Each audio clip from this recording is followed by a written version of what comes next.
নমস্কার, আমি আনন্দ শাস্ত্রী এবং আপনারা দেখছেন অ্যাস্ট্রো টিপস। প্রত্যেকবারের মতো আজকেও একটি জ্যোতিষের অত্যন্ত গুরুত্বপূর্ণ অনুষ্ঠান নিয়ে চলে এসেছি এবং আশা করছি আজকের অনুষ্ঠানটি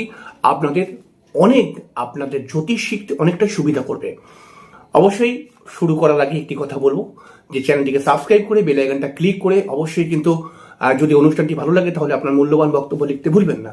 আর সামনেই আমাদের জ্যোতিষ কোর্স শুরু হতে চলেছে। আপনি যদি জ্যোতিষ কোর্সে ভর্তি হতে চান তাহলে পরে অবশ্যই মোবাইল নাম্বারে যোগাযোগ করে দেবেন। হ্যাঁ, আপনি যদি নিজের জন্মছক আমাকে দিয়ে বিচার করাতে চান বা বিবাহের জন্য জটক বিচার করাতে চান তাহলে পারে কিন্তু অবশ্যই বা জটক বিচার করতে চান অথবা কোনো গ্রহ প্রতিকার করতে চান, কোনো তন্ত্র প্রতিকার করতে চান, তাহলে আমাকে দিয়ে যদি করাতে চান তাহলে পারে কিন্তু অবশ্যই আমার মোবাইল নাম্বারে যোগাযোগ করে নেবেন এবং আমি আপনাকে সর্বতোভাবে সাহায্য করব যাতে আপনি নিজের সমস্যা থেকে বেরিয়ে আসতে পারেন। আর কথা বাড়াবো না, অবশ্যই আমরা অনুষ্ঠানে চলে আসবো। চলুন অনুষ্ঠানটিকে উপভোগ করি এবং অনুষ্ঠানটিকে দেখে কিছু শেখার চেষ্টা করি। নমস্কার। আজকে আমরা বাস্তুদোষ আছে কিনা জন্মছকে দেখুন আমি লিখেছি। তাহলে আমরা একটি জন্মছক দেখে কি করে বুঝবো যে সেই জাতকটির বাস্তুদোষ আছে কিনা? হ্যাঁ, বাস্তুদোষ একটি অত্যন্ত নেগেটিভ দোষ। বাস্তুদোষ যদি দেখতে পাওয়া যায়, বাস্তুদোষ মানে বাস্তুর মধ্যে কোনো প্রবলেম, অর্থাৎ নিজের গৃহর মধ্যে কোনো সমস্যা। বাস্তুদোষ বিভিন্ন প্রকারের হয়। বাস্তুতে কেউ তন্ত্রক্রিয়ার মাধ্যমে ক্ষতি করে দেয়, অনেক সময় দেখা গেছে। বাস্তুর মধ্যে যেই স্থানে যেই জিনিসটা রাখা উচিত দিক অনুসারে, সেগুলো যদি ঠিকঠাক দিক অনুসারে রাখা না হয় তাহলেও বাস্তুর মধ্যে প্রবলেম আসে। এবং বাস্তুর মধ্যে যদি অযথা একজন জাতক বা যে কোনো মানুষই হোক, বাস্তুর মধ্যে বিভিন্ন আবর্জনা, দুর্গন্ধজনিত জিনিসগুলো বা বাস্তু সবসময় অগোছালো রাখে, পুজো পাঠ না করে, ধূপকাঠি না দেখায়, তুলসী মঞ্চ না থাকে এবং ঘরদোর যদি সারাক্ষণ নোংরা অপরিচ্ছন্ন থাকে, তাহলে এটাও কিন্তু এক ধরনের বাস্তুদোষ তৈরি করে। কিন্তু আলটিমেটলি আমরা বাস্তুর মধ্যে যাইনি, মনে করা যাক আমরা জন্মছক দেখে কি করে বুঝে যাব যে সেই মানুষটার বাস্তুদোষ রয়েছে কিনা? এটা আমরা কি করে বুঝবো? স্টেপ বাই স্টেপ আপনাকে বুঝতে হবে বিষয়টা। দেখুন, জন্মছক থেকে বাস্তুদোষ দেখার জন্য অনেকগুলো নিয়ম রয়েছে। সব কটা নিয়মকে বা প্রত্যেকটি বিষয়কে স্টেপ বাই স্টেপ জানুন। প্রত্যেকে আমরা জানি যে লগ্নের চতুর্থ ঘর, লগ্নের ফোর্থ হাউস, সেটা যে কোনো লগ্ন হতে পারে, লগ্নের ফোর্থ হাউস, এই লগ্নের ফোর্থ হাউস হচ্ছে আমাদের বাস্তু বা গৃহের জায়গা। এই লগ্নের ফোর্থ হাউসে যদি কেতুর মতো গ্রহ বসে থাকে, লগ্নের চতুর্থ ঘরে যদি শনির মতো গ্রহ বসে থাকে, লগ্নের চতুর্থ ঘরে যদি দুটি পাপক গ্রহ একসঙ্গে বসে থাকে, তাহলে এটা ইন্ডিকেশন দেয় যে সেই জাতকের বাড়িতে বাস্তুদোষ রয়েছেই রয়েছে। এবারে আর একটা বিষয় রয়েছে, সেটা হচ্ছে কি, আপনাকে দেখতে হবে জন্মছকের মধ্যে যে কোনো জাতকই আপনার কাছে আসুক না কেন, আপনি দেখবেন যে 9টি গ্রহ রয়েছে। 9টি গ্রহ আমাদের জন্মছকের মধ্যে যে রয়েছে তার মধ্যে রাহু কেতুকে আপনি বাদ দিয়ে দিন, রাহু কেতু বাদ। 9টি গ্রহ থেকে রাহু কেতু বাদ দিলে 7টি গ্রহ পড়ে থাকছে। তাহলে পারে আপনি দেখুন এই 7টি গ্রহের মধ্যে সব থেকে বেশি পীড়িত গ্রহ কোনটি রয়েছে, অর্থাৎ যে কোনো মানুষের জন্মছকের মধ্যে কোনো না কোনো গ্রহ পীড়িত থাকবেই। এবং যেই গ্রহটা পীড়িত হয়ে রয়েছে সেই গ্রহটা যেই দিককে ইন্ডিকেশন দিচ্ছে সেই দিকের মধ্যে সেই জাতকের বাস্তুদোষ থাকবেই থাকবেই থাকবেই। আবার বলছি, মনে করা যাক জন্মছকের মধ্যে বৃহস্পতি অত্যন্ত পীড়িত হয়ে রয়েছে, তাহলে বৃহস্পতি ঈশান কোণকে ইন্ডিকেশন দেয়। আপনি এখান থেকেই বলে দিন যে আপনার ঈশান কোণের মধ্যে প্রবলেম আছে। এবার মনে করা যাক জন্মছকের মধ্যে চন্দ্র খুব বেশিভাবে পীড়িত হয়ে রয়েছে, চন্দ্রকে একাধিক পাপক গ্রহ দেখছে। আপনি ইজিলি বলে দিন চন্দ্র কিন্তু সাধারণভাবে উত্তর পশ্চিম দিকগুলোকে ইন্ডিকেশন দেয়, তাহলে পারে সেই দিকের মধ্যে প্রবলেম আছেই আছে। আপনি ধরুন একজন জাতকের বুধ জন্মছকের মধ্যে খুব পীড়িত হয়ে রয়েছে, তাহলে বুধ কোন দিকটা ইন্ডিকেশন দেয়? বুধ হচ্ছে উত্তর দিকে ইন্ডিকেশন দেয়। তাহলে বুধ যদি একাধিক পাপক গ্রহ দ্বারা পীড়িত হয়ে থাকে, আপনি এক কথায় বলে দিন আপনার উত্তর দিকের মধ্যে, আপনার বাড়ির উত্তর দিকের মধ্যে কোনো প্রবলেম আছে যেটা বাস্তু প্রবলেম তৈরি করছে। এরকম ভাবে আমরা বাস্তুদোষ দেখতে পারি। তাহলে মঙ্গল যদি পীড়িত থাকে তাহলে মঙ্গল দক্ষিণ দিকে ইন্ডিকেশন দেয়, তাহলে দক্ষিণ দিকে আপনার বাস্তুর কিছু না কিছু প্রবলেম আছেই আছে। এরকম ভাবে আমরা কিন্তু ব্যাপারটাকে বলবো। তাহলে আমরা কি বুঝলাম?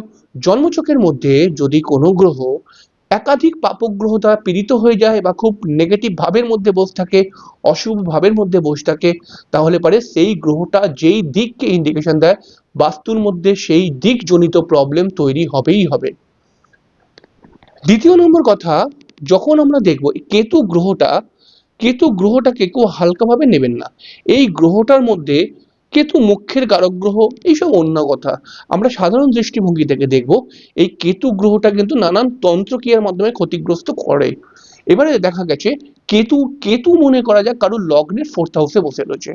কেতুর মতো গ্রহ যদি 4th হাউসে বসে থাকে তাহলে পারে কিন্তু এটা ইন্ডিকেশন দিচ্ছে যে আপনার বাস্তুতে অনেক বেশি প্রবলেম আছে।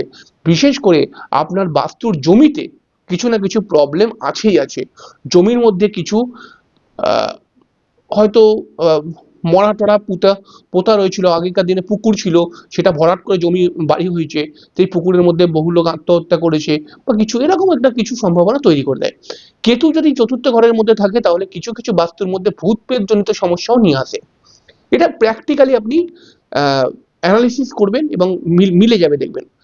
যদি এরকম হয় যে 4th ঘরের মধ্যে কেতু বসে রয়েছে এবং 4th ঘরের অধিপতিও জন্মছকে 6ষ্ঠ, 8ম, দ্বাদশ ঘরের মধ্যে চলে এসছে।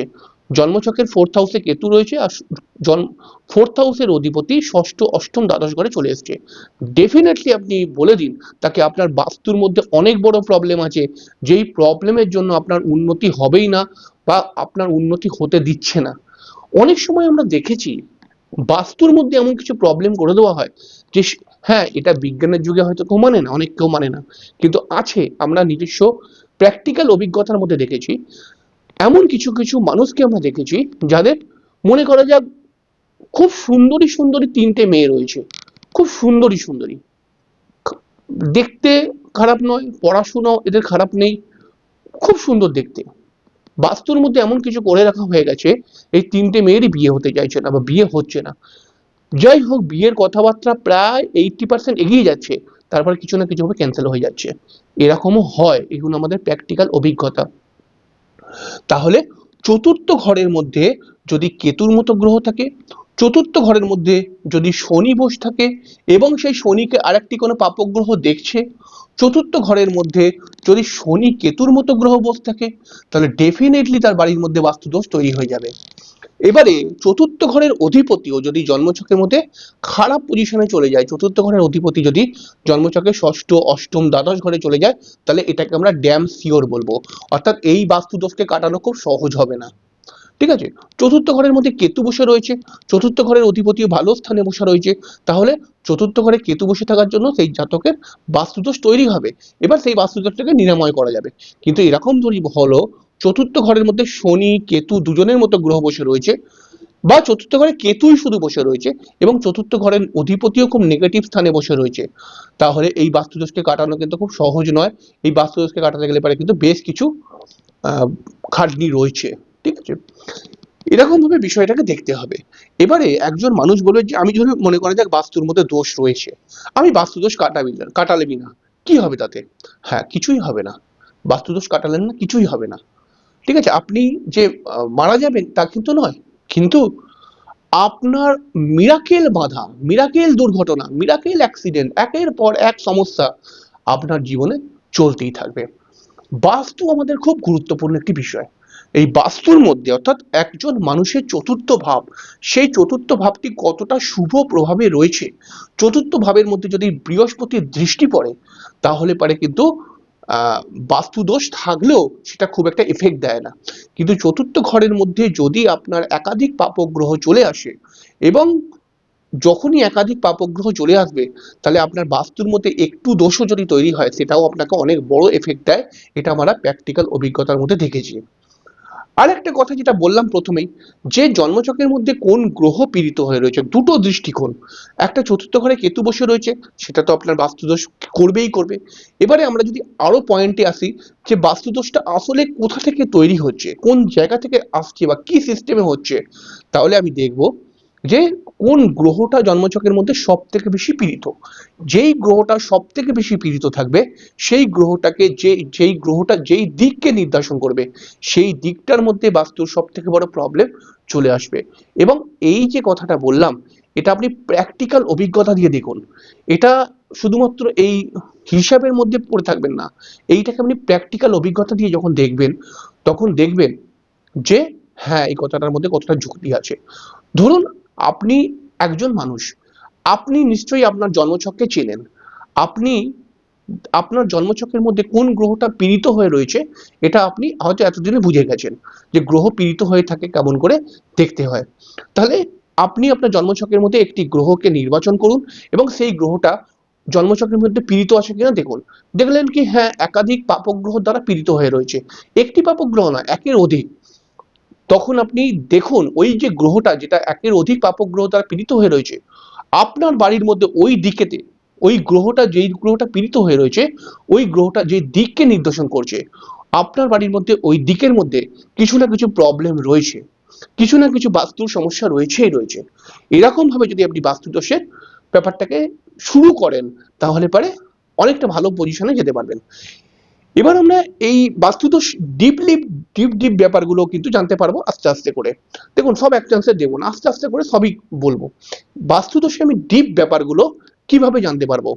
এবারে ডিপ বিষয় কি, যে এখন আমার বাস্তুর মধ্যে একটা বহু পুরনো গাছ রয়েছে, সেই গাছ থেকে কোনো প্রবলেম আসছে কি, সেই গাছটার মধ্যে কোনো নেগেটিভ এনার্জি আছে কিনা, বা আমার বাস্তুর জমির মধ্যে কোনো নেগেটিভ এনার্জি আছে কিনা, জমির মধ্যে নেগেটিভ এনার্জি থাকলে সেটা কোন দিকে রয়েছে, এই প্রত্যেকটা বিষয় কিন্তু জন্মছক থেকে দেখা যায়।